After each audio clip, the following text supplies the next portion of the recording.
దేవుణ్ణి మహిమపరుస్తున్నావా? లేదా దేవుణ్ణి దేవునిగా మహిమపరుస్తున్నావా?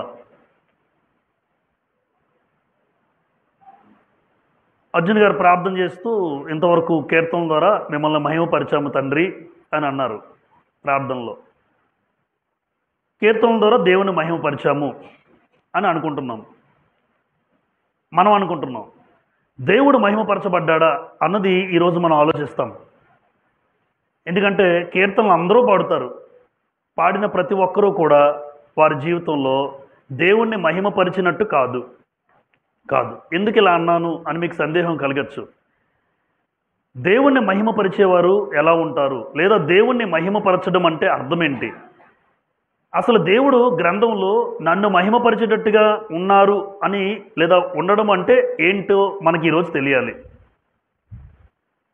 కొరింథీయులకు రాసిన మొదటి పత్రిక 10వ అధ్యాయం 31వ వచనంలో, మొదటి కొరింథీ 10:31 మీరు చూడగలిగితే, కాబట్టి మీరు భోజనము చేసినను పానము చేసినను మీరేమి చేసినను సమస్తమును దేవుని మహిమ కొరకు చేయుడి. చూసారమ్మా, భోజనం చేసిన పానం చేసిన, లేదు భోజనము పానము కాదు, పానము అంటే తాగడం, మీరేది తిన్నా మీరేది త్రాగినా లేదా మీ జీవితంలో మీరేది చేసినా ఎవరు మహిమపరచబడాలి? దేవుని మహిమ కొరకు చేయుడి అన్నాడు. అంటే నేను ఏ పని చేసినా ఆ పనిలో ఎవరు మహిమపరచబడాలి? దేవుడు. ఈరోజు కొన్ని చెడ్డ కార్యాలు చేసేవాళ్ళు, పాపిష్టి పనులు చేసేవారు అనేక మంది క్రైస్తవులు ఉంటే ఆ క్రైస్తవ సమాజంలో దేవుడు మహిమపరచబడతాడా అంటే మహిమపరచబడ్డు. ఎందుకంటే మీరేం చేసినా అది దేవుడు మహిమపరచబడతాడా లేదా అన్నది ఎప్పుడైనా ప్రశ్నించుకున్నారా? ఎందుకు? మీరేమి చేసినను దేవుని మహిమ కొరకు చేయుడి అన్నాడు. కాబట్టి ఈ రోజున నేనే పని చేసినా దేవుడు మహిమపరచబడుతున్నాడా అని ఒక్కసారి ప్రశ్నించుకుంటే మనం చేసే పని మంచిదో చెడ్డదో మీకు అర్థమవుతుంది. ఇక్కడ దేవుని మహిమపరచడం అంటే ఏమిటి అని రాశాను. ఇక్కడ దేవుణ్ణి మహిమపరచడం అంటే ఏమిటి అంటే ఇక్కడ చూడండి, గ్రంథమునకు, అందరూ బోర్డు మీద చూడండి, గ్రంథమునకు వాక్యానికి, అంటే గ్రంథం అంటే వాక్యం, వాక్యానికి భిన్నంగా ప్రవర్తించినా లేక ఏది చేసినా దేవుణ్ణి మహిమపరచడం అయితే కాదు. అది ముందు గుర్తుపెట్టుకోవాలి. ఇప్పుడు తల్లిదండ్రులు మర్యాదించలేని వాళ్ళు ఉంటారు ఇక్కడ, ఒకవేళ ఉండొచ్చు అంటారా? ఏ సంఘంలోనే ఉంటారా? పోనే వాళ్ళు మన సంఘం అంటే బాధ కలుగుతుంది. తల్లిదండ్రులకు మర్యాద ఇవ్వలేని వాళ్ళు ఎవరైనా ఉంటారా అంటే ఉండొచ్చు, ఉంటారు కూడా. చాలామంది పెద్దవాళ్ళకి తెలుసు. అలాంటి వాళ్ళు పాటలు పాడుతారా? పాడుతారు. ఎందుకు పాడరు? మనతో కలపరేంటి శృతి? తల్లిదండ్రులకు మర్యాద ఇవ్వలేనోడు సంఘానికి వచ్చి పాటలు పాడితే దేవుణ్ణి మహిమపరిచినట్టు కాదు. అదేనమాట నా ఉద్దేశం. దేవుడు తల్లిదండ్రులను సన్మానించండి అన్నాడు, ఆ మాట నీకు తెలుసు. కానీ తల్లిదండ్రులు మర్యాద ఇవ్వవు, గౌరవించవు, అగౌరవంగా ప్రవర్తిస్తావు, ఇక్కడికి వచ్చి అందరితో నువ్వు పాటలు పాడుతావు అంటే అందుకే రాశాను ఇక్కడ, గ్రంథమునకు భిన్నముగా ప్రవర్తించినా లేక ఏది చేసినా అది దేవుని మహిమపరచడం అయితే కాదు. కానీ నువ్వేమనుకుంటావు? సంఘానికి వచ్చాను, అందరితో కలిసి పాటలు పాడాను, కార్యక్రమాలన్నింటిలో పాలు పంపులు పొందాను, నేను దేవుని మహిమపరిచాను. చాలామంది అంటారు దేవునికి మహిమ కలుగును గాక అంటే దేవుడికి మహిమ కలగదు. అదే మాట్లాడతారు చాలామంది సహోదరులు లోకంలో. దేవుని మహిమ కింద నుంచి కూడా రెస్పాన్స్ వస్తుంది. ఎవరు పాటించిన వాళ్ళకి చేయిస్తూ మంచిదే. దేవునికి మహిమ కలుగును గాక అంటే నేను ఒక మాట ఆమెన్ అంటే సరిపోద్దు. ఆమెన్ అంటే సరిపోద్దు. దేవుడికి మహిమ ఎప్పుడు కలుగుతుంది అంటే దేవుడిచ్చినటువంటి ఈ పుస్తకం, ఈ గ్రంథం, ఆ వాక్యానికి భిన్నంగా నువ్వు ప్రవర్తించి, ఆ వాక్యానికి భిన్నంగా నువ్వు వ్యతిరేకంగా నువ్వేది ప్రవర్తించినా నువ్వేది చేసినా అది దేవుణ్ణి మహిమపరచడం అయితే కాదు. అది గుర్తుపెట్టుకోవాలి. కొంతమంది భర్తలకి ఇంట్లో ఎదురు సమాధానం చెప్పే భార్యలు ఉంటారు, గృహిణులు. భర్త మాటకి తిరుగుబాటు చేస్తారు, అది గొప్ప అనుకుంటారు కొంతమంది. గొప్ప కాదు తల్లి, నువ్వు దేవుని వాక్యానికి వ్యతిరేకంగా ప్రవర్తిస్తున్నావు కాబట్టి మరలా ఆ తల్లి కూడా లేదా ఆ అక్క చెల్లి ఇక్కడికి వచ్చి పాటలు పాడుతారా? పాడుతారు. భర్తను వ్యతిరేకించి, భర్తను దూషించి, భర్తను ఒక చేతకాని వాడిగా చూసేవాళ్ళు కూడా లేకపోలే. అలా చూసి నువ్వు ఇక్కడికి వచ్చి పాటలు పాడుతున్నావు అంటే, భార్యలారా నీ భర్తకు లోబడి ఉండుడి, నీ సొంత పురుషులకు లోబడి ఉండుడి అన్నాడు దేవుడు. ఇప్పుడు నువ్వేం చేస్తున్నావు అంటే మరలా పాటలు పాడినా మరలా దేవుడు అంటాడు, నువ్వు నన్ను మహిమపరిచినట్టు కాదు భార్య లేదా చెల్లి, అక్క అంటాడు. ఆ భార్య. అలాగే భర్తలకి మనకెందుకు, భర్త ప్రేమించడు, కొడుతుంటాడు, తిడుతుంటాడు, తక్కువ చేసి నీచంగా మాట్లాడతాడు భార్యని, హీనంగా ప్రవర్తించే వాళ్ళు ఉంటారు, నిష్ఠూరు పెట్టే వాళ్ళు ఉంటారు. నువ్వు భార్య విషయంలో అలా ప్రవర్తించి నువ్వెక్కడికి వచ్చి కార్యక్రమాలు నడిపించేసినా, నువ్వెక్కడికి వచ్చి కార్యక్రమాలు పాటలు పాడేసినా, వాక్యం చెప్పేసినా నువ్వు కూడా నన్ను మహిమపరిచినట్లు కాదు.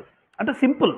అది పిల్లలైనా, భర్త అయినా, భార్య అయినా, తల్లిదండ్రులు ఎవరైనా దేవుని గ్రంథానికి భిన్నంగా ఎవరు ప్రవర్తించినా మీకు అర్థమైపోద్ది. ఇప్పుడు ఈ మాటను బట్టి నువ్వు ఈరోజు ఈ వాక్యం వింటున్న ఎవరైనా నేను దేవుని వాక్యానికి వ్యతిరేకంగా ప్రవర్తిస్తున్నా లేదో ఎవరికి వాళ్ళు తెలుస్తుంది, దేవుడికి తెలుస్తుంది.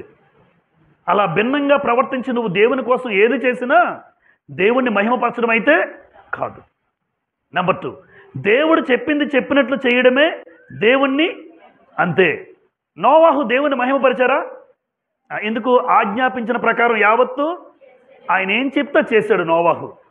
అందుకే నోవాహు దేవుని మహిమపరిచిన వాడు. అంతే. ఇప్పుడు ఆయన కట్టడలను అతిక్రమించక పాటించుట అన్నాను. ఏది? దేవుని మహిమపరచడం అంటే దేవుని కట్టడలను అతిక్రమించకూడదు. మీకు ఒక విషయం తెలుసమ్మా, దేవుడు చేసిన సృష్టి దేవుణ్ణి మహిమపరుస్తుంది. దేవుడు చేసిన సృష్టి దేవుని మహిమపరుస్తుంది, కానీ మనుషులు ఆయన మహిమపరచట్లేదు. 148వ కీర్తన 148వ కీర్తన 148వ కీర్తన చూడండి.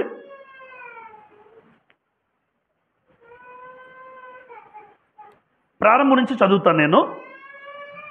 యెహోవాను స్తుతించుడి. బయటికి తీసుకెళ్ళండి.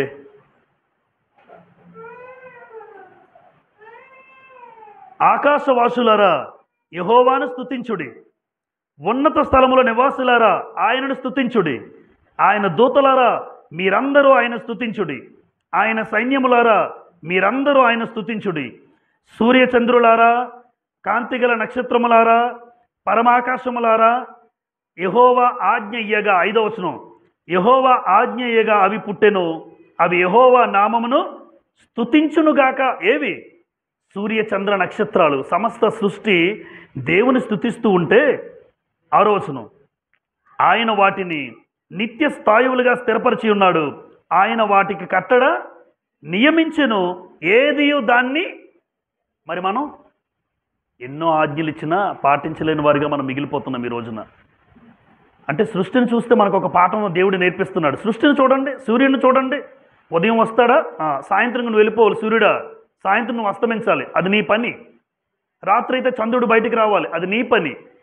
ఏది దేన్ని అతిక్రమించదు. సముద్రం దగ్గరికి వెళ్ళామనుకోండి, సముద్రం చూస్తున్నప్పుడు ఏం గుర్తొస్తుంది? ఎక్కడికైతే ఒడ్డు వరకు వచ్చి నువ్వు ఆగాలంతే, ఒడ్డు మీదకి బయటకు రాకూడదు. అది సముద్రానికి దేవుడు నియమించిన కట్టడ.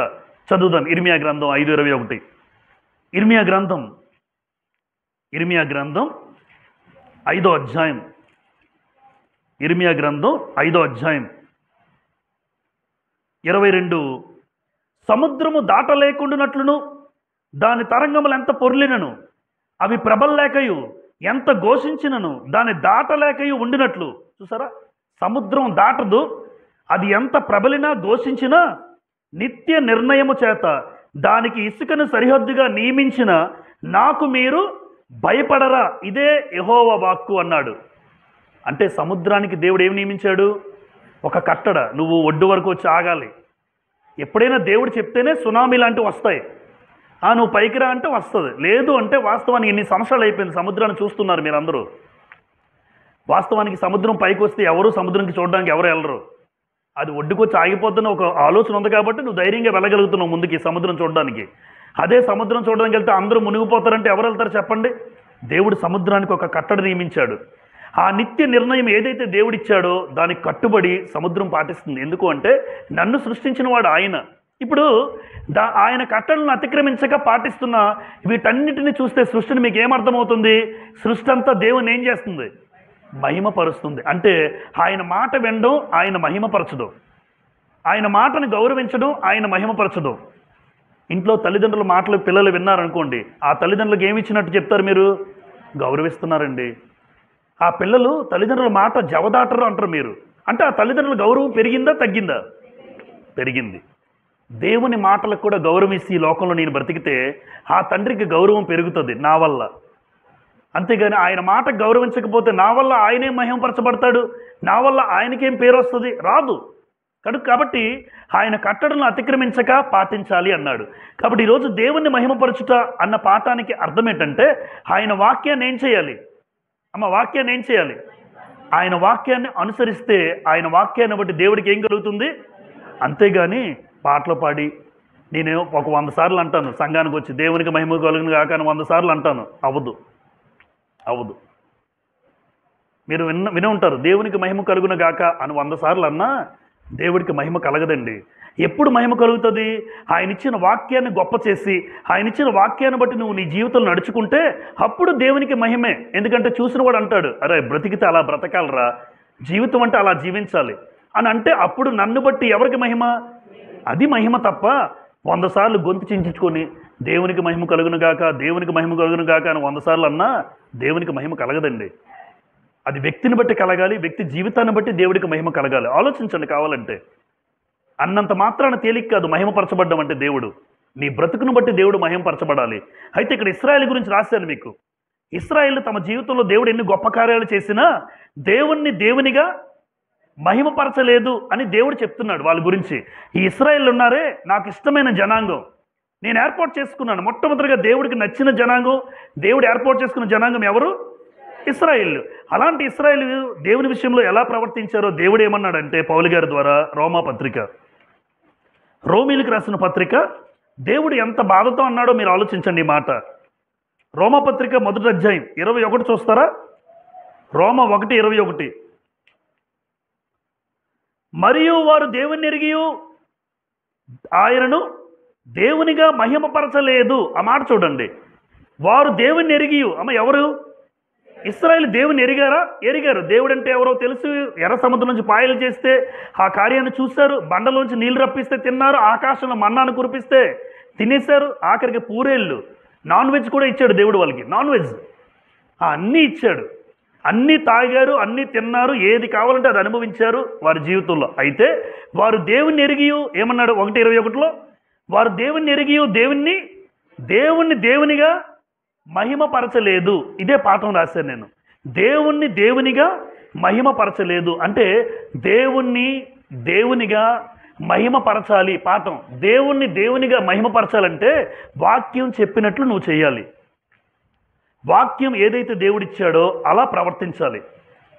లేదు అంటే నీ జీవితంలో నువ్వు దేవుణ్ణి మహిమపరిచినట్లయితే కాదు. నువ్వు ప్రతి ఆదివారం సంఘానికి రా, లేదో ప్రతిరోజు ఇక్కడికి వచ్చి కూర్చో, దేవుని మహిమపరిచినట్లు కాదు.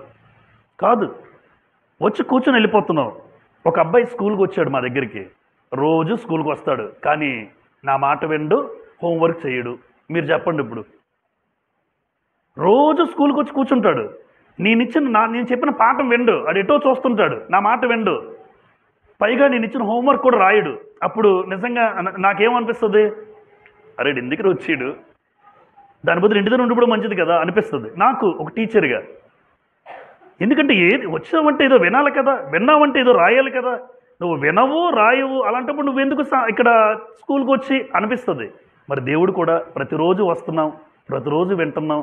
ఆ విన్నది ఎంతవరకు ఒంట్లోకి ఎక్కించుకుంటున్నాం, ఆ విన్నది ఎంతవరకు నేను పాటించగలుగుతున్నాను, అంతే కదా. దాన్ని బట్టే లోకంలో టీచర్ ఎలాగైతే బాధపడతాడో, అరే ఎందుకు వస్తున్నాడో తెలియదు, దేవుడు కూడా సంఘానికి వస్తున్నామంటే నా ద్వారా దేవుడు మహిమపరచబడాలంటే ఖచ్చితంగా ఇశ్రాయేలు అందరూ దేవుని కార్యాలు చూశారు. దేవుణ్ణి దేవునిగా మహిమపరచడం అంటే అర్థం ఏంటంటే దేవుడిచ్చిన వాక్యాన్ని గౌరవించి అలా మన జీవితంలో పాటించడం. చూసారా ఇశ్రాయేలు జీవితం గురించి ఎలా రాయించాడో దేవుడు. రేపొద్దున మన జీవితాల గురించి ఈరోజు ఇక్కడ ఈ మాటలు వింటున్న మీ బ్రతుకులు నా బ్రతుకు గురించి దేవుడు మాట్లాడతాడు. ఇన్ని సంవత్సరాలు క్రైస్తవ జీవితం జీవించావు, ఎన్ని సంవత్సరాలు బాబు, 30 40 అని అడుగుతాడు. 40 అండి అంటాం మనం. దేవుని వాక్యం ప్రకారం నువ్వు బ్రతకకపోతే, మారకపోతే, అలా జీవించకపోతే నువ్వు దేవుణ్ణి మహిమపరిచినట్లయితే కాదు. అందుకే దేవుణ్ణి దేవునిగా మహిమపరచలేదు ఇశ్రాయేలు అంటున్నాడు దేవుడు. ఎందుకంటే దేవుడు చెప్పిన ప్రకారం వాళ్ళు బ్రతకలేదు. ఏ జాతులతో స్నేహాలు వద్దంటే ఆ జాతులతోనే స్నేహం పెట్టుకున్నారు. ఎవరు? కనాను జాతులు. ఎన్ని జాతులు? 7 జాతులు. ఆ 7 జాతులతో పొత్తు వద్దన్నాడు, మేము పెట్టుకుంటామన్నారు. మరి మీ పక్కలో బల్యాలుగా ఉంటారన్నాడు, మీ కళ్ళలో సూదులు సోలాలుగా పొడుస్తూ ఉంటారు, అయినా పర్లేదు, వాళ్ళతోనే పొత్తు పెట్టుకున్నారు. అంటే దేవుడు ఏదైతే వద్దన్నాడో అమ్మ అది చేయకపోవడం దేవుని మహిమపరచడం, దేవుడు ఏదైతే చేయమన్నాడో అలా చేయడం దేవుని మహిమపరచడం. ఈరోజు చూడండి, దేవుని మహిమపరచుట అంటే ఆయన వాక్యాన్ని ఏమన్నాను, మహిమపరచుట. వచనం చూపిస్తాను, అపోస్తుల కార్యాలు 13వ అధ్యాయం. అపోస్తుల కార్యాలు 13వ అధ్యాయం. అపోస్తుల కార్యములు 13వ అధ్యాయం చూడండి, 48వ వచనములో ఇలా రాయబడి ఉంటుంది. 13:48లో అన్యజనులు ఆ మాట విని సంతోషించి దేవుని వాక్యమును మహిమపరచిరి. ఇప్పుడు దేవుని వాక్యాన్ని ఏం చేశారు అంటే, మహిమపరచబడేది దేవుని వాక్యం. వాక్యాన్ని మహిమపరచడం అంటే అర్థం ఏంటంటే పాటించడం. ఇప్పుడు అన్యజనుల గురించి మాట్లాడుతూ ఆ రోజున అసలు దేవుని మహిమపరచడం అంటే ఆయన వాక్యాన్ని మహిమపరచడం. అంటే వాక్యాన్ని ప్రకారం మీరు బ్రతకండి, నిజంగా చాలా ఆనందంగా అనిపిస్తుంది, మనకి సంతృప్తిగా ఉంటుంది జీవితం. దేవుని వాక్యం ప్రకారం బ్రతికిన వాళ్ళకి సంతృప్తి ఉంటుంది, ఆనందం ఉంటుంది, ధైర్యం ఉంటుంది. ఆ వాక్యానికి ఎప్పుడైతే మనం భిన్నంగా ప్రవర్తించామో, వ్యతిరేకంగా ఉన్నామో, మన జీవితంలో సంతృప్తి ఉండదు. ఏదో సంఘానికి వెళ్తున్నాను అంతే, ఏదో పాటలు పాడుతుంటే నేను పాడుతున్నాను, వస్తున్నాను, వెళ్ళిపోతున్నాను అంతే. కానీ అది దేవుణ్ణి మహిమపరచడం అయితే కాదండి. ఎందుకు దేవుణ్ణి మహిమపరచాలి లేదా దేవుని వాక్యాన్ని మహిమపరచాలి అని మీరు అడిగితే 138వ కీర్తనల గ్రంథం 138వ కీర్తన. దేవుని వాక్యానికి దేవుడు ఎంత గొప్పతనం ఇచ్చాడు తెలుసా అమ్మ? దేవుని వాక్యాన్ని ఎంత గొప్ప చేశాడంటే దేవుడు, చూడండి 138వ కీర్తన 2వ వచనం. నీ పరిశుద్ధ ఆలయము తట్టు నేను నమస్కారం చేయుచున్నాను, నీ నామం అంతటి కంటే నీవిచ్చిన వాక్యమును నీవు గొప్ప చేశావు. ఇప్పుడు అమ్మ చూడండి నా వైపు, దేవుని నామం అంతటి కంటే వాక్యాన్ని దేవుడు ఏం చేశాడు అంటే, యెహోవా అనే నామానికంటే దేన్ని గొప్ప చేశాడు దేవుడు? మీ అందరికీ పాత నిబంధన 10 ఆజ్ఞల్లో యెహోవా నామమును వ్యర్థముగా ఉచ్చరించే వానికి నిర్దోషిగా దేవుడు ఎంచడు అని రాసి ఉంటుంది. అది ఆజ్ఞ. అంటే నా నామాన్ని ఎవరైతే వ్యర్థంగా ఉచ్చరిస్తున్నారో వారిని నిర్దోషిగా ఎంచడు అన్నాడు. ఇప్పుడు దేవుడు ఆయన నామం అంతటి కంటే దేన్ని గొప్ప చేశాడు? వాక్యం. చూడండి, మీరు ఆలోచించండి, దేవుని నామానికంటే వాక్యాన్ని గొప్ప చేశాడు. అలాంటప్పుడు దేవుణ్ణి దేవునిగా మహిమపరచడం అంటే ఆయన వాక్యాన్ని ఎంత మహిమపరచాలి?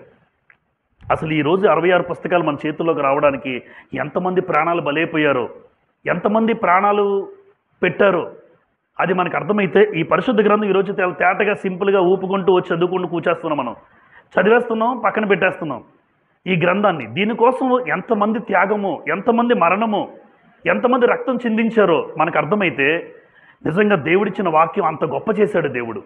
అందుకే నా నామం అంతటి కంటే ఆయన వాక్యాన్ని దేవుడు గొప్ప చేశాడు. అలాంటప్పుడు ఒకటి అర్థమవుతుంది, వాక్యాన్ని ఖచ్చితంగా నేను నా జీవితంలో పాటించాలి. వాక్యానికి వేరుగా నేను ఏది చేసినా, ఒకవేళ నా జీవితం అయినా, నా పిల్లల జీవితంలోనైనా, భవిష్యత్తులోనైనా వాక్యానికి భిన్నంగా ఏ కార్యక్రమాలు నేను చెయ్యను, వాక్యానికి వేరుగా నేను ఏది చెయ్యను అని నువ్వు అనుకుంటే నిన్ను బట్టి దేవుడు మహిమపరచబడతాడు. అంతేగాని వాక్యం తెలిసి కూడా కొంతమంది చేయరాని పనులు చేస్తున్న సహోదరులు ఉండొచ్చు. వాక్యం చెప్తుంది ఒకటి, నువ్వు చేసింది ఒకటి. వాక్యం వింటున్నావు, చేసేది వేరొకటి అయితే నీ జీవితం, నీ కుటుంబం ద్వారా దేవుడు ఎప్పటికీ మహిమపరచబడ్డు. అందుకే ఈరోజు మాట్లాడుతున్నాడంటే కనీసం మనస్ఫూర్తిగా మనం హృదయం పెడితే, నా బ్రతుకులో ఇంకెప్పుడు ఎంతవరకు ఎలా ప్రవర్తించానో ఇక మీదటైనా దేవుని వాక్యాన్ని గౌరవించి ఆయన వాక్యాన్ని గొప్ప చేశాడు దేవుడు. అలాంటి గొప్ప చేసిన దేవుడు, దేవుని వాక్యంకి ఏదైనా తగ్గిందనుకోండి దేవుడు క్షమించడు, మనల్ని క్షమించడు. వాక్యానికి భిన్నంగా ఎవరు చేసినా దేవుడు క్షమించడు. ఇప్పుడు ఇక్కడ రాయబడిన వారు చూస్తే వాళ్ళందరూ సుమారుగా చాలా గొప్పవాళ్ళు. ఆర్డినరీ పర్సన్స్ అయితే కాదు, వాళ్ళు సాధారణ పౌరులైతే, మనుషులైతే కాదు. వాళ్ళలో కొన్ని గుణలక్షణాలు, అద్భుతమైన గుణలక్షణాలు ఉన్నవాళ్ళే. అలాంటి భక్తుల్ని దేవుడు శిక్షించాడు. ఎందుకు అంటే ఇక్కడ రాయబడిన వీళ్ళందరూ కూడా దేవుని వాక్యాన్ని గౌరవించలేదు. ఆ సమయానికి మరొక మాట, ఆ సమయానికి ఆ సందర్భంలో కొన్నిసార్లు వారి జీవితాల్లో దేవుని వాక్యాన్ని గౌరవించలేదు. ఇది దావీదు గారు నెంబర్ 1. ఎవరు? దావీదు గారు కూడా దేవుని గౌరవించలేదా? అలాంటి సందర్భాలు చాలా ఉన్నాయి. అందులో ప్రాముఖ్యమైన సందర్భం దావీదు గురించి ఒక మాట చెప్తాను నేను. దావీదు రాజు అయ్యాడు. అందరూ జాగ్రత్త వినండి. రాజు అయిన తర్వాత వాస్తవానికి ప్రతి రాజు ఎవరైతే రాజుగా కూర్చున్నారో దేవుడు ధర్మశాస్త్రాన్ని తన దగ్గరికి ఒక కాపీ తీసుకోవాలి. జెరాక్స్ కాపీ అంటారు మనకు అర్థమైతే. ఒక కాపీ రాజు దగ్గర ఉండాలి, ఒకటేమో యాజకుడి దగ్గర ఉండాలి. ఎవరు? లేవీయులు. ఎవరైతే మందిరంలో సేవ చేస్తున్నారో వాళ్ళ దగ్గర ఒక కాపీ ఉండాలి. పరిపాలిస్తున్న రాజు దగ్గర కూడా కాపీ ఉండాలి. కానీ రాజుగా కూర్చున్న దావీదు ధర్మశాస్త్రాన్ని తన దగ్గరికి తెప్పించుకోకుండా ఒక సొంత నిర్ణయం చేసుకున్నాడు. అధికారులారా రండి, అధిపతులు రండి, సహస్రాధిపతులు రండి, శతాధిపతులు రండి, అందరినీ కూర్చోబెట్టి సమూహంగా. ఇప్పుడు దేవుని మందస్సం అబీనాదాబు ఇంట్లో ఉండిపోయింది. దేవుని మందస్సం ఎన్నో రోజుల నుంచి మన మధ్యలో లేదు. ఇప్పుడు దేవుని మందస్సాన్ని తీసుకురావాలనుకుంటున్నాను నేను. ఏం చేద్దాం అంటారు అంటే, మనుషుల ఆలోచనలు ఎలా ఉంటాయి చూడండి. రాజుగారు కొత్త బండి కట్టించండి. కొత్త బండా? ఓకే. ఎంతమంది ఉంటే బాగుంటుంది? ముందు ఒకడు 30,000 మంది సైన్యం ముందు పెడితే బాగుంటుందేమో. మంచి డప్పులు, డోలక్కులు. ఇంకొకడు చూడండి సలహాలు, మంచి సితారాలు, వాయిద్యాలు, తంబూరలు, ఇలా ఊదుతూ కొత్త బండి మీద మందసాన్ని తీసుకొస్తే ఎలా ఉంటుందో తెలుసా దావీదు గారు? ఆలోచన చూడండి ఎలాగిచ్చారు దావీదుకి. వాస్తవానికి దావీదు చేసిన ఆలోచన తప్పు. దావీదు గారు చేసిన ఆలోచన తప్పు ఆ సమయంలో. ఎందుకు? రాజైన దావీదు ధర్మశాస్త్రాన్ని దగ్గరికి తీసుకోవాలి. అసలు ధర్మశాస్త్రంలో ఏం రాయబడి ఉందో చదవాలి ఆయన. ధర్మశాస్త్రంలో ఏం రాయబడి ఉంది, దేవుడు ఎలా చేయమన్నాడు మందస్సం విషయంలో. దినవృత్తాంతాల మొదటి గ్రంథం 13వ అధ్యాయం. దినవృత్తాంతాల మొదటి గ్రంథం 13వ అధ్యాయం చూడండి. ప్రారంభం నుండి. దావీదు సహస్రాధిపతులతోనూ శతాధిపతులతోనూ అధిపతులందరితోనూ ఆలోచన చేసి సమాజముగా కూడిన ఇశ్రాయేల్ అందరితో ఇలాగూ సెలవిచ్చాడు. ఈ యోచన మీ దృష్టికి అనుకూలమై మన దేవుడైన యెహోవా వలన కలిగిన ఎడల ఇశ్రాయేలు నివాస ప్రదేశముల యందంతటా శేషించి ఉన్న మన సహోదరులను తమ పట్టణముల్లోనూ పల్లెల్లోనూ కాపురమున్న యాజకులను లేవీయులను మనతో కూడుకున్నట్లు వారి యొద్దకు పంపి మన దేవుని మందసాన్ని మరలా మన యొద్దకు కొంచెం వత్తము రండి. చూసారా? అంటే ఇదంతా దేని గురించి మాట్లాడాడు? దేవుని మందస్సం గురించి. ఇంకా బాగా అర్థమవడానికి 2వ సమూయేలు గ్రంథం. దినవృత్తాంతాల 13వ అధ్యాయం చదివారు కదా. ఇప్పుడు ఇది 2వ సమూయేలు 6వ అధ్యాయం, ఒకే అధ్యాయం, కనెక్షన్ ఉంటుంది రెండింటికి. 2వ సమూయేలు 6వ అధ్యాయం. 2వ సమూయేలు 6వ అధ్యాయం చూడండి ప్రారంభం నుండి. తర్వాత దావీదు ఇశ్రాయేల్లో 30,000 మంది శూరులు. ఎంతమంది? ఎంతమంది? సైన్యం 30,000 మంది బయలుదేరి కెరూబుల మధ్య నివసించే సైన్యములకు అధిపతి యెహోవా అను తన నామము పెట్టబడిన దేవుని మందసమును అచ్చట నుండి తీసుకుని వచ్చుటకై తన ఎద్దునున్న వారందరితో కూడా బయలా యెహూదాలో నుండి ప్రయాణమైను. వారు దేవుని మందసమును క్రొత్త బండి మీద ఎక్కించి గిబియోలో ఉన్న అబీనాదాబు యొక్క ఇంటిలో నుండి తీసుకుని రాగా అన్నాడు. ఇంతకీ ఏం కట్టించాడు ఈయన? కొత్త బండి, 30,000 మంది శూరులు రాశారు, సితారాలు, తంబూరులు, కొత్త బండి. అందరూ కూడా చాలా ఆడంబరంగా తీసుకొస్తున్నారు మందసాన్ని. దావీదు చేసిన ఆలోచన తప్పు చేశాడనమాట ఇక్కడ. దావీదు గారు చేసిన ఆలోచన పొరపాటు చేశాడు ఇక్కడ. ఎందుకు అంటే, ఒక రాజుగా మందసాన్ని కొత్త బండి కట్టించకూడదు. మనకి ఈ వాక్యం వింటున్నప్పుడు ఏమనిపిస్తుంది? దావీదులాగా ఎవరు చేశారనిపిస్తుంది. మందసాన్ని ఎంత గౌరవంగా తీసుకొస్తున్నాడు, మందసాన్ని కొత్త బండి కట్టించాడు, అంత రంగురంగులుగా ఉంది, మంచి సౌండ్ సిస్టమ్ పెట్టించాడు. 30,000 మంది నడుస్తూ ఉంటే మధ్యలో బండి వెనకాతలు వస్తూ ఉంటే చూసే వాళ్ళకి ఎలా ఉంటుందంటే, ఎంత ఆడంబరంగా చేస్తున్నాడు దావీదు అనిపిస్తుంది. అసలు అలా ఎందుకు చేస్తున్నావు అంటాడు దేవుడు. నువ్వు చేసింది పొరపాటు అన్నాడు దేవుడు దావీదుకి. నువ్వు చేసిన తప్పు. ద్వితీయోపదేశకాండం 17వ అధ్యాయం. ద్వితీయోపదేశకాండము 17వ అధ్యాయం.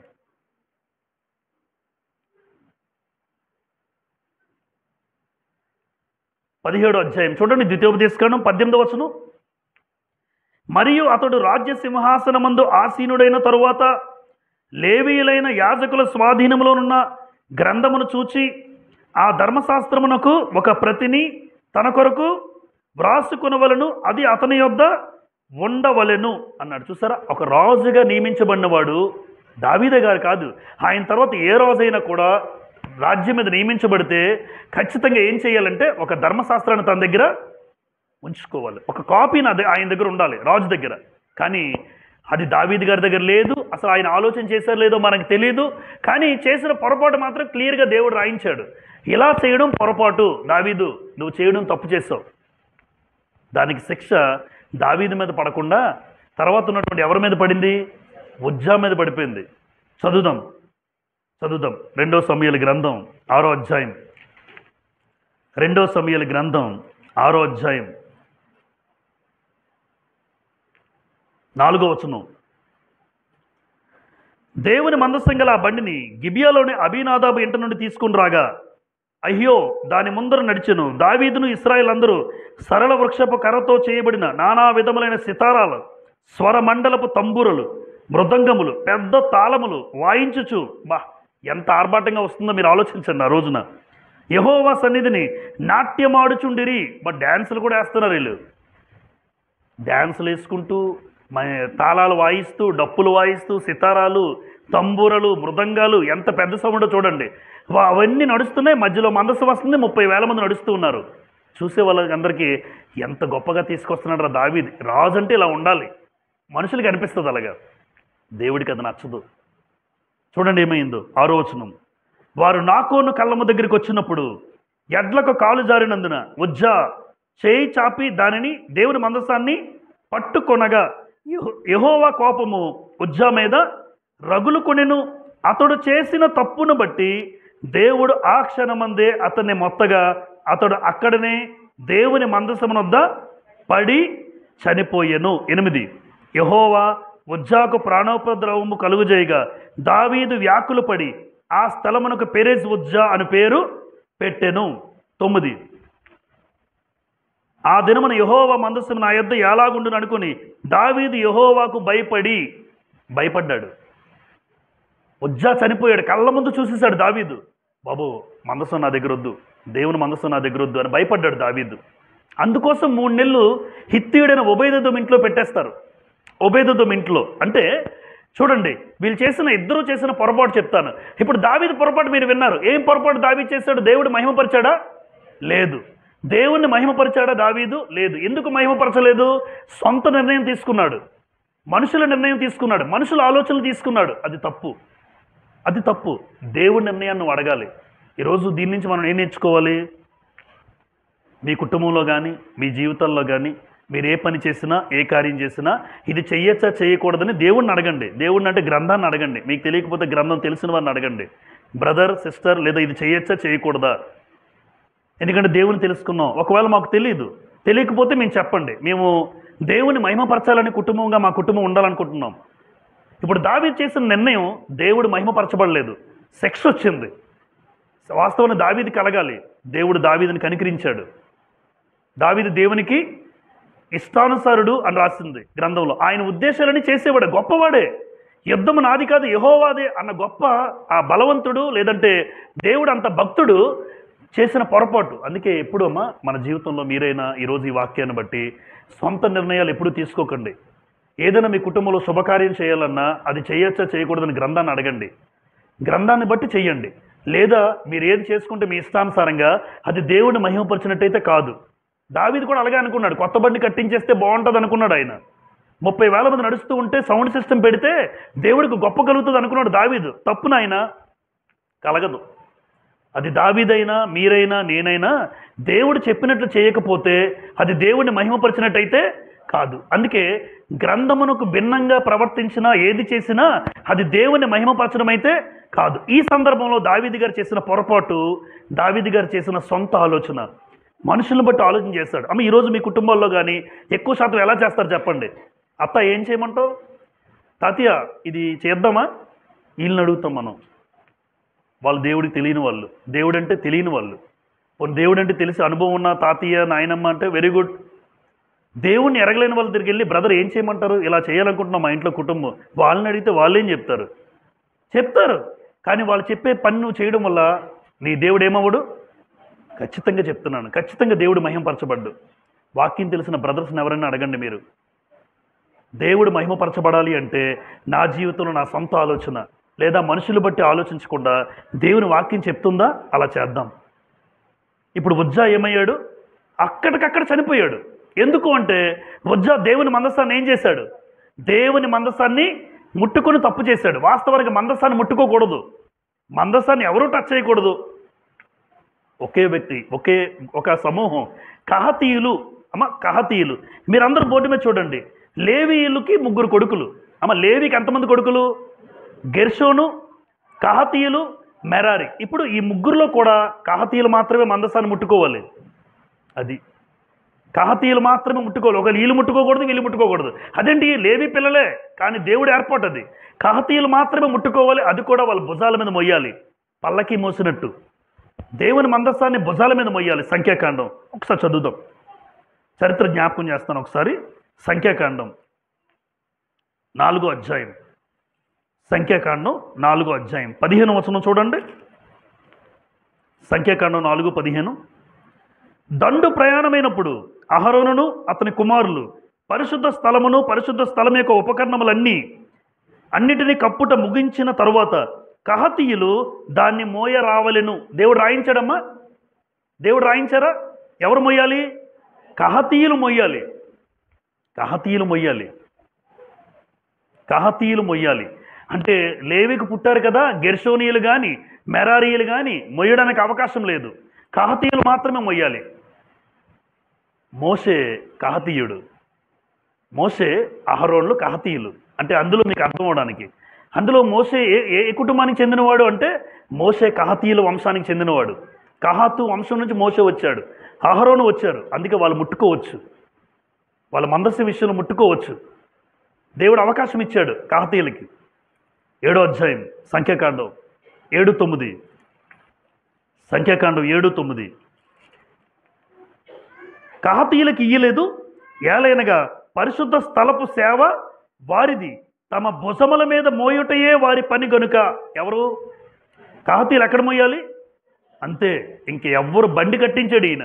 బండి కట్టించడం దావీదు చేసిన పొరపాటు.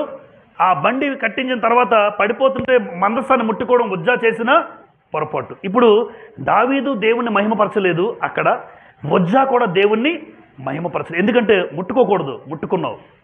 ఆజ్ఞను ఏం చేశాడు? ఆజ్ఞ మీరాడు. దేవుని మందసాన్ని కహతీయులు ఎక్కడ మొయ్యాలి?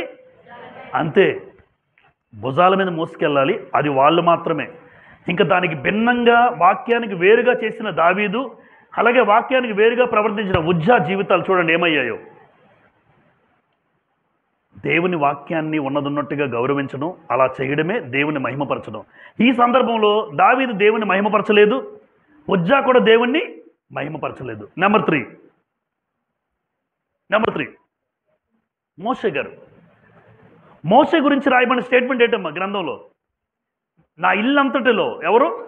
నా ఇల్లంతటిలో నమ్మకమైన వాడు, భూమి మీద ఉన్న వారందరిలో మిక్కిలి సాత్వికుడు. అంటే గొప్పవాడైనా కాదా? అందరికైనా నెంబర్ 1లో ఫస్ట్ ఉంటాడు ఆయన. ఒకవేళ భూమి మీద ఎవరైనా దేవునికి ఇష్టంగా ఉన్న వాళ్ళు చాలామంది ఉంటారు. ఎంతమంది ఇష్టం ఉన్న నెంబర్ 1 ప్లేస్ ఎవరిది? ఈ మాట బట్టి మోషే గారు ఉంటారు. ఆయన తర్వాత ఎవరైనా భూమి మీద ఉన్న వారందరిలో నమ్మకమైన వాడట, మిక్కిలి సాత్వికుడు అన్నాడు. అలాంటి మోషే గారు దేవుడు మోషే గురించి ఏమన్నాడంటే, మోషే నువ్వు నా పరిశుద్ధతను సన్మానించలేదన్నాడు ఒక మాటలో. ఏంటి, నా పరిశుద్ధతను సన్మానించలేదు అని దేవుడు మోషేని అన్నారట. పైగా నువ్వు కానానికి వెళ్ళవు, అందరూ వెళ్తారు కానీ నువ్వు వెళ్ళవు. ఒక నాయకుడికి ఎంత బాధ ఉంటుందో. ఇదేంటి, అంతా నడిపించి ఎవరెవరికి నడిపించి నాయకుడు వెళ్ళకపోతే మిగతా వాళ్ళందరూ వెళ్ళారు, నాయకుడు వెళ్ళలేదు. నాయకుడు వెళ్ళలేని పరిస్థితి ఏర్పడింది. ఎంత బాధపడ్డాడో మోషే. ఎందుకు అంటే ఒకటే, మోషే గారు చేసిన పొరపాటు, ఆయన జీవితంలో బండతో ఏం చేయలేదు, ఏం చేశాడు? ఇప్పుడు బండ గురించి నిర్గమకాండం 17వ అధ్యాయం చదువుదాం ఒకసారి. నిర్గమకాండం 17వ అధ్యాయం 17వ అధ్యాయంలో మొట్టమొదటిగా ఇశ్రాయేలు ప్రయాణం అవుతున్నప్పుడు దాహం వేస్తే ముందు బండలోంచి దేవుడు నీళ్లు రప్పించాడు. నిర్గమకాండం 17వ అధ్యాయంలో మొట్టమొదటిగా నీళ్లు రప్పించాడు దేవుడు. అయితే ఆ రప్పించినప్పుడు దేవుడు మోషేతో బండను కొట్టమంటాడు. అప్పుడు బండను కొట్టమంటాడు. చూడండి 17:6లో, ఇదిగో అక్కడ హోరేబులోని బండ మీద నేను నీకు ఎదురుగా నిలిచెదను, నీవు ఆ బండను కొట్టగా ప్రజలు త్రాగుటకు దానిలో నుండి నీళ్లు బయలుదేరినని మోషేతో సెలవీయగా మోషే ఇశ్రాయేలు పెద్దల కన్నులెదుట అట్లు ఎందుకు దేవుడు కొట్టమన్నాడు. మోషే బండను కొట్టు, అలాగేనయ్యా నువ్వు చెప్పావు కదా కొడతాను. అయితే పాపం అది మనసులో ప్రింట్ అయిపోయిందండి మోషే గారికి. దేవుడు బండను కొడితే నీళ్ళు వచ్చాయి అన్న విషయం ప్రింట్ అయిపోయింది. ఇప్పుడు దాహం వేసిన ఇశ్రాయేలు నీళ్ళు తాగేశారు, బాగానే ఉంది. ఇలా ప్రయాణమవుతూ అరణ్యంలో కొంతకాలం ప్రయాణిస్తూ ఉన్నారు. సంఖ్యాకాండం 20వ అధ్యాయం, ఇది నిర్గమకాండం 16వ అధ్యాయం కదా, 17వ అధ్యాయం. సంఖ్యాకాండం 20వ అధ్యాయంలో దేవుడు మరొకసారి దాహం కోసం నీళ్ళు విషయంలో సంఖ్యాకాండం 20వ అధ్యాయం 7వ వచనం, అంతట యెహోవా మోషేకి ఇలాగూ సెలవిచ్చెను, నీవు నీ కర్రను తీసుకుని నీవును నీ సహోదరుని అహరోనును ఈ సమాజమును పోగు చేసి వారి కన్నుల ఎదుట ఆ బండతో మాట్లాడుము. ఏమన్నారమ్మా? మాట్లాడు మోషే అంటే మళ్ళీ బండను ఏం చేశాడు ఈయన? అమ్మ, మోషే చేసిన పని చిన్నదా పెద్దదా? చిన్నదే అనిపిస్తుంది మనకి, కానీ దేవుడు అలా చూడడు. అందుకే అంటున్నాను, చేసింది మనమేమో చిన్నదే పర్లేదులే అనుకుంటాం, ఆయన చిన్నది కూడా చూస్తాడు. మోషే అంత ఇష్టం కదా దేవుడికి. మిక్కిలి నమ్మకమైన వాడు అన్నావు, సాత్వికుడు అన్నాడు దేవుడు. ఎంత సాత్వికుడైనా ఎంత ఇష్టమైనా దేవుడు వాక్యం దగ్గరికి వచ్చేసరికి ఎవరు వాళ్ళే, ఎవరి జీవితం వాళ్ళదే. నాకు ఇష్టం. ఇప్పుడు దావీదు కూడా దేవుడికి ఇష్టమే, దావీదు చాలా ఇష్టం దేవుడికి. అలాగని చేసిన తప్పును కప్పిపుచ్చలేదు. నువ్వు చేసిన తప్పుకి శిక్ష అనుభవించాలి, దావీదు అనుభవించాడు. మోషే గారు దేవునికి ఇష్టమే కాదనరు, కానీ దేవుడు ఏమన్నాడు? బండతో ఒకప్పుడు మాట్లాడమన్నాడు, ఒకప్పుడు కొట్టమన్నాడు, ఇప్పుడు మాట్లాడు అంటే ఈయన బండను కొట్టేశాడు. ఒక మాట అన్నాడండి దేవుడు. ఆ మాట నేను చదువుతున్నప్పుడల్లా మోషే గారి విషయంలో బాధ కలుగుతూ ఉంటుంది. బాధ అంటే అంత గొప్ప నాయకుడు ఎవరిని చూడలేం మనం, అసలు అలాంటి నాయకుడిని మరలా చూడలేం, మోషే లాంటి నాయకుడిని. 12వ వచనం, 20:12. అప్పుడు యెహోవా ఏమంటున్నారు చూడండి, మోషే అహరోనులతో, మీరు ఇశ్రాయేళ్ల కన్నుల ఎదుట నా పరిశుద్ధతను సన్మానించినట్లు నన్ను నమ్ముకొనకపోతిరి. అసలు మీరు నన్ను నమ్ముకోలేదు అన్నాడు. మోషే నమ్ముకోలేదు దేవుణ్ణి. అసలు మోషే లాంటి ఎవరైనా చూడగలవు గ్రంథంలో? మోషేని ఏమన్నారంటే, నువ్వు నన్ను నమ్ముకోలేదు మోషే. ఏం చేశాడయ్యా మోషే? మాట్లాడమంటే కొట్టాడని. ఈరోజు మనం ఎన్ని తప్పులు చేయట్లేదు చెప్పండి, మనం ఎన్ని తప్పులు చేయట్లేదు ఈ రోజున. మోషే చేసిన చిన్న పొరపాటుకి నువ్వు కానానికి వెళ్ళవన్నాడు, నువ్వు నా పరిశుద్ధతను సన్మానించలేదన్నాడు. అసలు నువ్వు నన్ను నమ్ముకోలేదన్నాడు. నన్ను నమ్ముకుంటే నువ్వు ఇలా చేస్తావా? నువ్వు నిజంగా నన్ను నమ్ముకుంటే నువ్వు ఇలా చేస్తావా? అయ్యా పొరపాటు అయిపోయింది అయ్యా.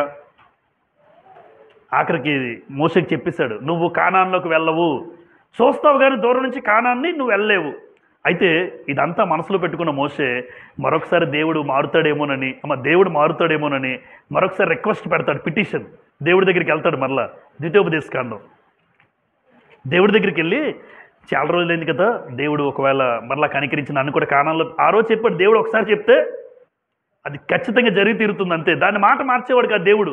నువ్వు వెళ్ళవు అన్నాడు, అదే మాట కట్టుబడి ఉంటాడు దేవుడు. కానీ ఏమో దేవుడు మారుతాడేమో అనే ఉద్దేశంతో మోషే యొక్క, చూడండి 3వ అధ్యాయం, ద్వితీయోపదేశకాండం 3వ అధ్యాయం 25. నేను అద్దరికి వెళ్ళి యోర్దాను అద్దరునున్న ఈ మంచి దేశమును మంచి మన్యమును ఆ లెబానోనును చూసినట్లు దయచేయమని నేను యెహోవాను బ్రతిమాలుకొనగా. 26. యెహోవా మిమ్మును బట్టి నా మీద కోప్పడి నా మనవి వినకపోయెను, మరియు యెహోవా నాతో ఇట్లనెను, చాలును, ఇకను ఈ సంగతిని గురించి నాతో మాట్లాడవద్దు. మోషే ఇంక చెప్పొద్దు, నీకు రిక్వెస్ట్లు ఏం పనికిరావు, ఇంక నువ్వు నన్ను బతిమాలుకోవద్దు. నేను ఆ రోజు వెళ్ళనన్నా కదా, నువ్వు వెళ్ళవు. అలాగని మోషేని దేవుడు విడిచిపెట్టలే. పరలోకంలో మోషే ఖచ్చితంగా ఉన్నారు ఈ రోజున. ఆ రోజు భౌతికమైన స్థలానికి వెళ్ళలేకపోవచ్చు, కానీ అద్భుతంగా దేవుని సన్నిధిలో ఈరోజు ఉన్నారు. ఆ పరదేశంలో ఉన్నాడు ఆయన. కానీ ఇక్కడ ఒక మాట అర్థమవుతుందమ్మా, ఒక చిన్న పొరపాటు చేసినందుకు అయితే వాక్యాన్ని బట్టి, దేవుని వాక్యంలో ఏదైతే దేవుడు చెప్పాడో అది మోషే పాటించలేదని దేవుడు అనుకున్నాడు. నేను నీకు ఏం చెప్పాను, నువ్వేం చేసావు? నువ్వు నా పరిశుద్ధతను సన్మానించలేదన్నాడు, అసలు నువ్వు నన్ను నమ్ముకోలేదన్నాడు దేవుడు. ఆ పెద్ద మాట, ఎంత మాట, గుండె బద్దలైపోయి ఉంటుంది మోషేకి. పైగా మోషే గురించి రాయబడిన మాట ఏంటో తెలుసమ్మా? ఒకసారి ద్వితీయోపదేశకాండంలో ఉన్నాం కదా, 34వ అధ్యాయం చూడండి. మోషే ఎంత గొప్పవాడో మీకు తెలియాలని వచనం చూపిస్తున్నాను. మోషే యొక్క గొప్పతనం మనకు తెలియాలి. 34వ అధ్యాయం చివరి అధ్యాయం,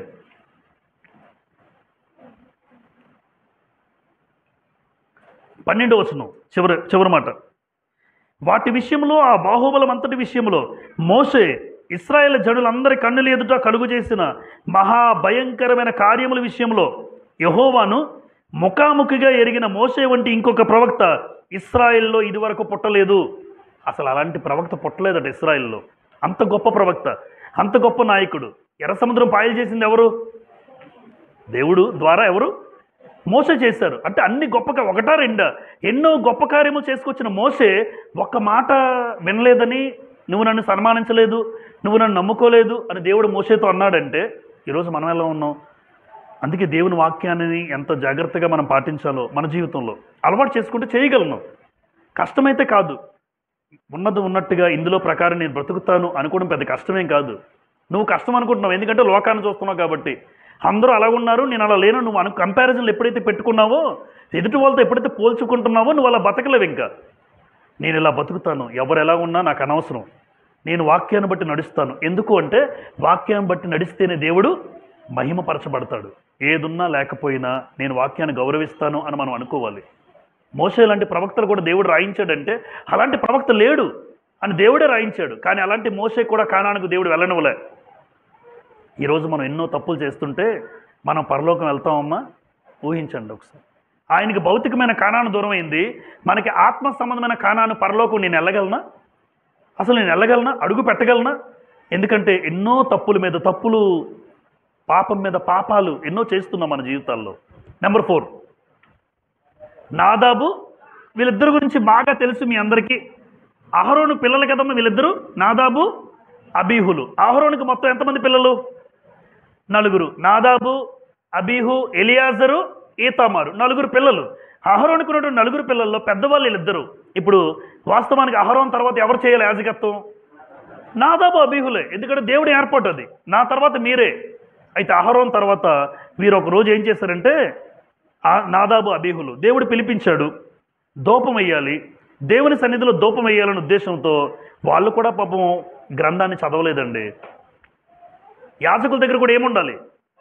ఒక కాపీ ఉండాలి. రాజు దగ్గర కాపీ ఉండాలి, యాజకుల దగ్గర కూడా కాపీ. సంఘాన్ని లేదా మందిరం నడిపిస్తున్న నీ దగ్గర ఒక కాపీ ఉండాలి. మందిరం విషయంలో రాజు పరిపాలిస్తున్నాడు కాబట్టి అందరికీ న్యాయంగా పరిపాలించాలంటే రాజు దగ్గర కూడా కాపీ ఉండాలి, మీ ఇద్దరి దగ్గర.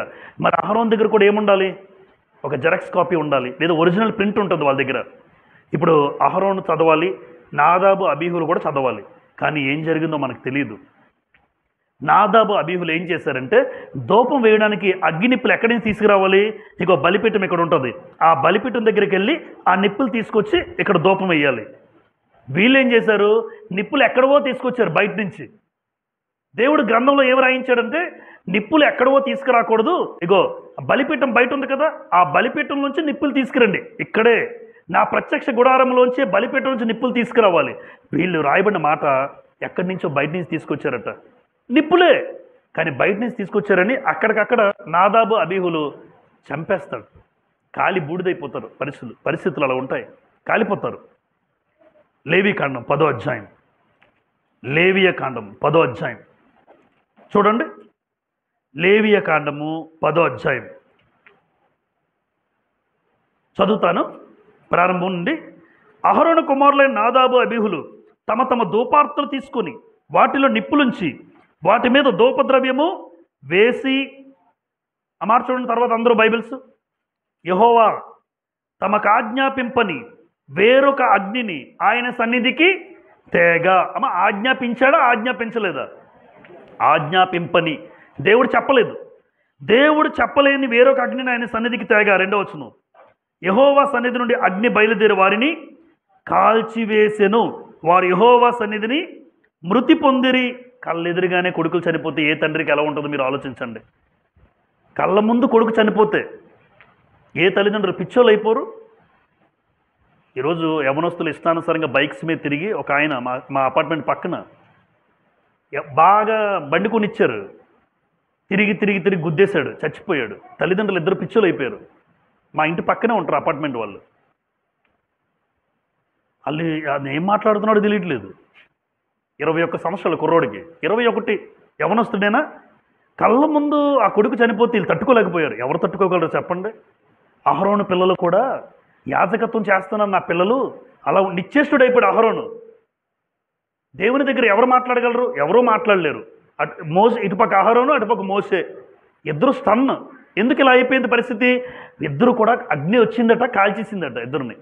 నాదాబు అభియు అక్కడికక్కడ కాలిపోయారు. అంటే దేవుని మాట ఎంత శక్తివంతమైందో చూడండి.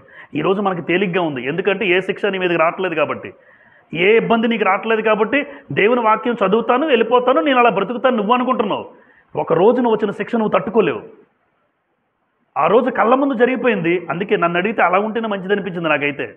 అలా ఉంటేనే ఈరోజు జీవితాలు బాగుంటాయి అనిపించింది నాకైతే. వాక్యం చదువుతున్నప్పుడు, తయారు చేస్తున్నప్పుడు, అయ్యా ఆ కండిషన్ ఇప్పుడు ఉంటే బాగుండు అనిపించింది. ఎంతమంది మిగులుతారు? అందుకే దేవుడు కనికరించాడు. ఎవరు మిగలరు అన్నమాట. మనం ఎవరు మిగలం. మీరెవరు అలా ఉంటే మీరెవరు మిగలరా బాబు, అందుకోసం చట్టం మార్చాడు దేవుడు. అలాంటి చట్టం ఇప్పుడు ఉంటే, ఆజ్ఞాపించలేనిది చేస్తే ఆ రోజు వాళ్ళిద్దరూ చచ్చిపోతే, ఈరోజు దేవుడు చెప్పలేనివి ఎన్ని చేస్తున్నాం మనం. దేవుడు చెప్పలేనివి చెప్పకుండా ఎన్ని చేస్తున్నాం అంటే భూమి మీద ఎవడు ఉండడు అనమాట. మీరు ఉండకపోతే ఆయనే మహింపరచబడతాడు. అందుకోసం దేవుడు మనల్ని కూడా కృపాకాలంలో కనికరిస్తున్నాడు. మారుతారులే, సరి చేసుకుంటారులే, దిద్దుకుంటారులే, అలాగని అన్నిసార్లు అవకాశాలు ఇవ్వడు దేవుడు. ఇన్ని అవకాశాలు ఇస్తున్నా, వాళ్ళ జీవితాల చరిత్రల పాఠాలు నేర్పిస్తున్నా మనుషులు మారకపోతే, ఒక రోజున ఆ తీక్షణమైన అగ్నికి రెడీగా ఉండు నువ్వు. ఒక రోజు ఉంటుంది నీకు. ఈరోజు మామూలుగా కాలిపోయారు కళ్ళ ముందు, అది ఆన్ ద స్పాట్లో కాలిపోయారు. అప్పటికప్పుడు కాలిపోయినా ఆ బాధ తెలుస్తుంది. యుగ యుగాలు కాలేవాడికి ఏ బాధ ఎలా తెలుస్తుంది మీరు అర్థం చేసుకోండి. పాతాళంలో ఎలా ఉంటుంది? యుగ యుగాలు కాలుతూ ఉంటావు. అప్పటికప్పుడు కాలిపోయారు కాబట్టి ఆ కాలుతున్న బాధ అప్పుడే తెలుస్తుంది. ఆ నాదాబు అబీహులకి ఆ కాలిపోయిన బాధ ఓకే, చనిపోయారు. కానీ యుగ యుగాలు నువ్వు శరీరం కాలుతూ ఉంటే, ఆ కాలుతున్న బాధ నీకు తెలుస్తూ ఉంటే, ఆ స్థితి ఈ రోజున్న మనుషులకు వస్తుంది. ఒక రోజున దేవుడు ఆజ్ఞాపించలేనివి, దేవుడు వాక్యం బట్టి చెప్పనివి ఏవి చేయకపోతే, ఆ రోజు ఆ కాలుతున్న వాళ్ళలో నేను కూడా ఉంటాను. ఎందుకంటే చెప్పలేనిది చేస్తున్నాను. అది నాదాబు అబీహుల చరిత్ర. చివరిగా సౌలు, ఇశ్రాయేలు మొట్టమొదటి రాజు. సౌలు దేవుని ఆజ్ఞను ఈయన కూడా ఏం చేశాడు? అనుసరించలేదు. మొట్టమొదటిగా దేవుడు ఒక రాజ్యం మీద కూర్చోబెట్టాడంటే, అమ్మ నిజంగా ఆలోచించండి. ఎంతమందిని చూస్తే దేవుడికి ఎవరు కనబడ్డారట? సౌలు బాగున్నాడే, సౌలుని కూర్చోబెడదాం. నిజంగా అంతమందిలో సౌలుకు ఒక అవకాశం ఇచ్చాడంటే, సౌలు ఎంత గొప్పగా బతకాలి దేవుడి కోసం. అలాంటి సౌలు సమూయేలు మొదటి గ్రంథం 15వ అధ్యాయం. సమూయేలు మొదటి గ్రంథం 15వ అధ్యాయం చూడండి. 15వ అధ్యాయం 11వ వచనం. 15-11 మొదటి సమూయేలు. సౌలు నన్ను అనుసరింపక వెనుక తీసి నా ఆజ్ఞలను గైకొనకపోయెను గనుక అతనిని రాజుగా నిర్ణయించినందుకు నేను పశ్చాత్తాపపడుచున్నాను. ఎవరు పశ్చాత్తాపడుతున్నారు? మా పశ్చాత్తాపం పడుతాం. మనిషి బాధపడతాం, అనవసరంగా తప్పు చేశాను రా అని మనిషి బాధపడతాడు. అనవసరంగా తప్పు చేశాను, చేయకుండా ఉంటే బాగున్నాను, అది పశ్చాత్తాపం నాలో. నేను అనవసరంగా చేశానని బాధపడుతుంటే ఒక మనిషి పశ్చాత్తాపం పడతాడు. కానీ అనవసరంగా రాజుగా చేశాను అనుకుంటున్నాడు దేవుడు.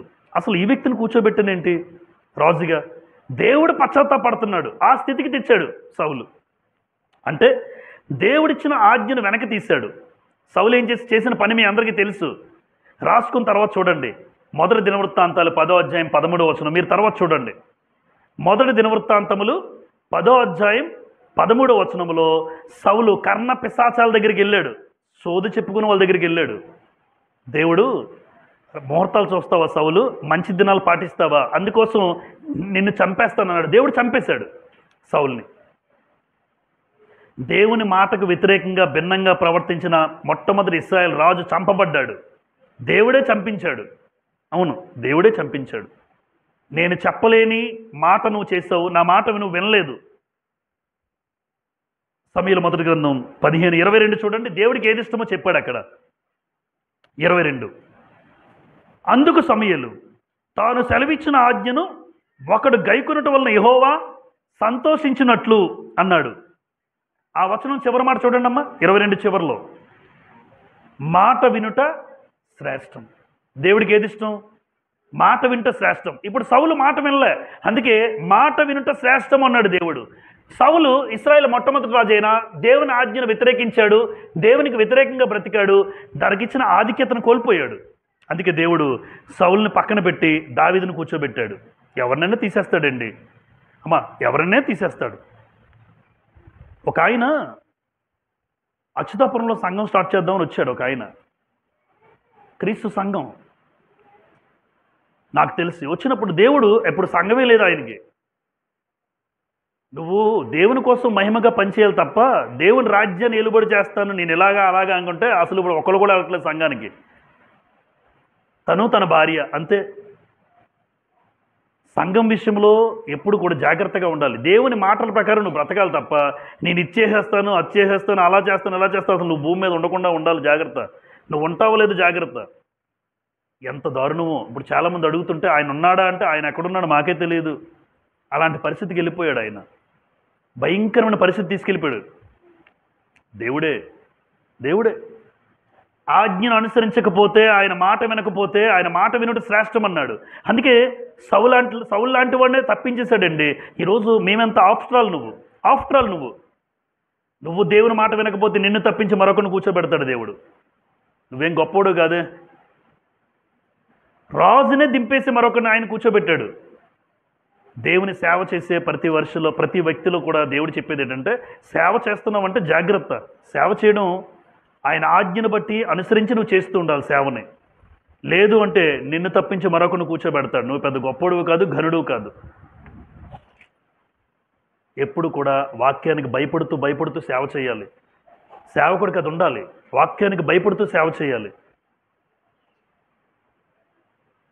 కాబట్టి ఈ రోజున క్రైస్తవులుగా నీవు దేవుని మహిమపరుస్తున్నావా అని రాశాను ఇక్కడ. ఒక్కసారి మన జీవితాలు ఆలోచించండి.